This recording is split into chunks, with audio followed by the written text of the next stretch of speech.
Hey everybody, Bart the Nature Guy here.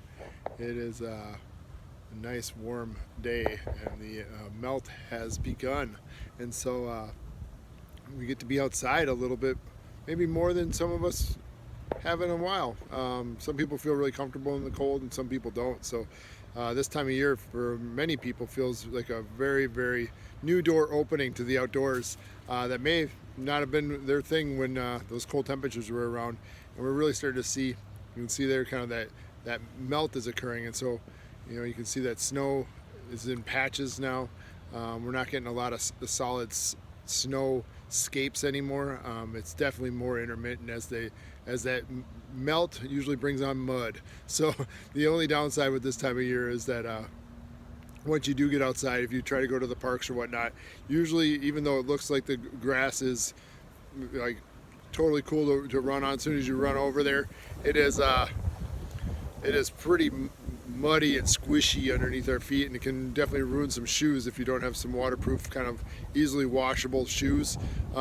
Be careful out there if you're trying to run through like even like a local park baseball diamond. A lot of times that dirt on the infield of a baseball diamond will just sink and your shoe is lost in it and it's gross. And so and same thing here in the swamps area that I'm standing in. Definitely my feet are going down and you're hearing a pretty solid squish under each step. So as spring happens, make sure you have the right gear on so you don't end up ruining something that you weren't intending on putting it in there. So especially as we get excited, just kind of get out and start moving around again. So this week's invitation is about looking for those little things. So as the spring progresses here, we're starting to find kind of the rebirth of spring. And so, I do want to bring us back to center and definitely have us think about our breath and, inhaling through our nostrils, just kind of bringing ourselves to, give yourself a little bit of time. Things, this time of year can as we're running around, it's just enjoying the moment a lot of times, and we can do that just by bringing our breath in and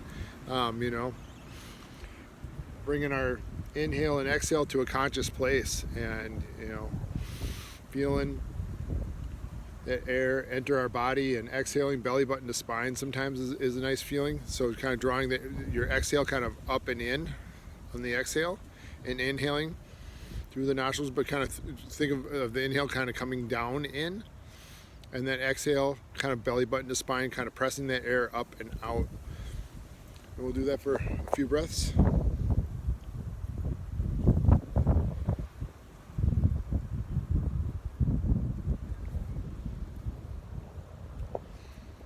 All right, and we're just going to see what we can see. Using our first sense of sight is a lot of what we depend on getting through our day. So I'll just let you be with what do you notice? What's in motion maybe?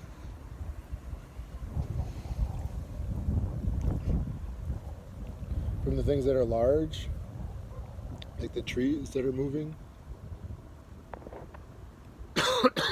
to, sorry for the cough, guys, but there's also all sorts of little bubbles kind of traveling down this little stream that I'm picking up on.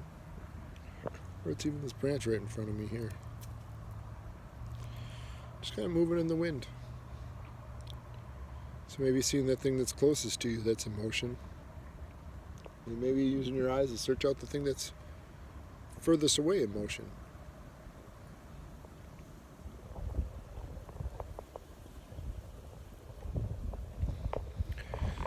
And let's bring our senses to our little consciousness to our sense of smell. Lots of smells this time of year as things, the decomposing winter smells kind of get unleashed as the freeze disappears off the ground. And that blanket of snow kind of releases to all this kind of muddy texture and decomposing leaves. And that brings on a bunch of smells. So I'll let you be with that sense of smell for 30 seconds to a minute.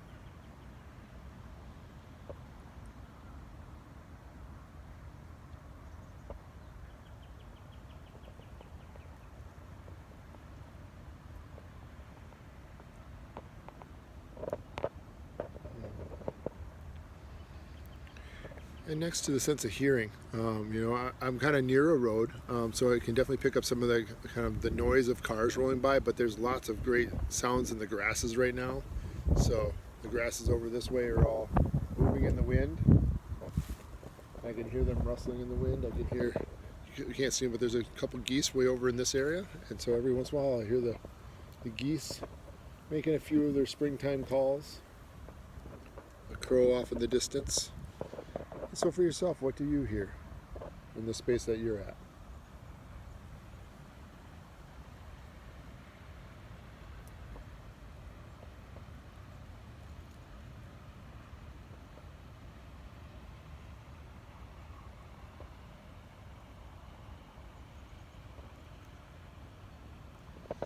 Okay.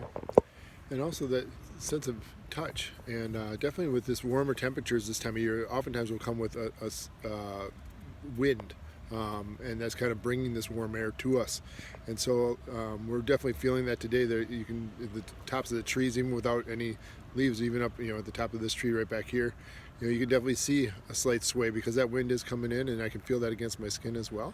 But we also have the warmth of some wonderful sun as the temperatures get a little bit more mild right now. So maybe in that sense of touch, maybe it's seeing like this wild grapevine right here that's hanging down from a tree, has this really kind of papery bark, and kind of seeing what that's like, and that's very different than kind of the smooth bark of the willow that's right in front of me as well.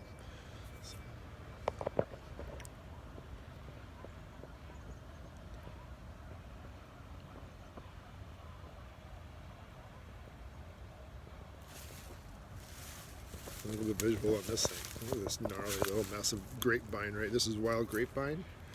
What's interesting with this stuff is, and I will do this at some point later in the year, but feels very brittle, but inside it's actually full of a lot of water, especially as these temperatures, and little bends like this, there's a little elbow right here.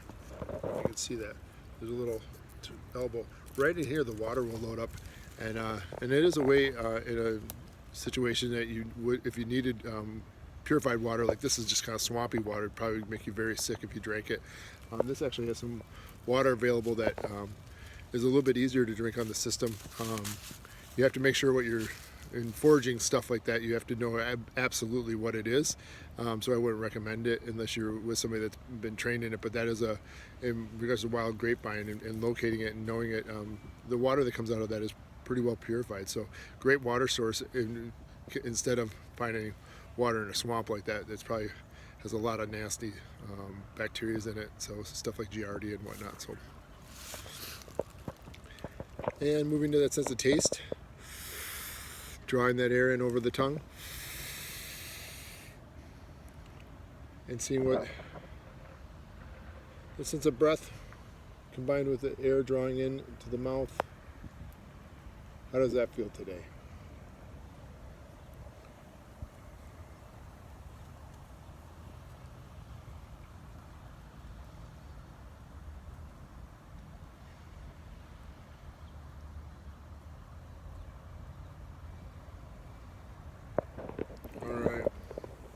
And we're here to our March melt time and also our spring growth time as well. So this invitation is going to be kind of twofold.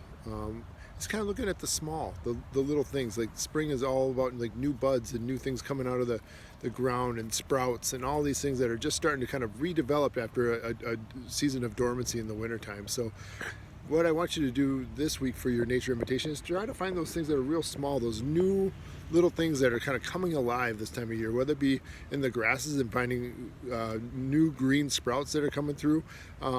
Maybe it is seeing some of the like I said, the bubbles and kind of like what's being released from you can see the ice over there, what's being released out of the ice. All those things are new and free again. And right here, like right here, brand new tree buds on the end. So it did not take long for all of a sudden some new growth. This is kind of, you can start to see that bright red in that bud right there against my finger, and it is definitely showing some signs of life going into spring. So that is my invitation to you all this week, is to kind of find something that's coming alive again from that dormant season of winter. And whether it be something that's being released from the ice and something that's freeing up, like some of these bubbles that were definitely not there. All right, let's see right there. Yeah, so those are those bubbles floating down right there. Developed and kind of finding their way down this creek right now, and then also things like these new fresh buds, or maybe it's something in the garden in the area that you live. So take care, everybody. Bart the Nature Guy. See you later.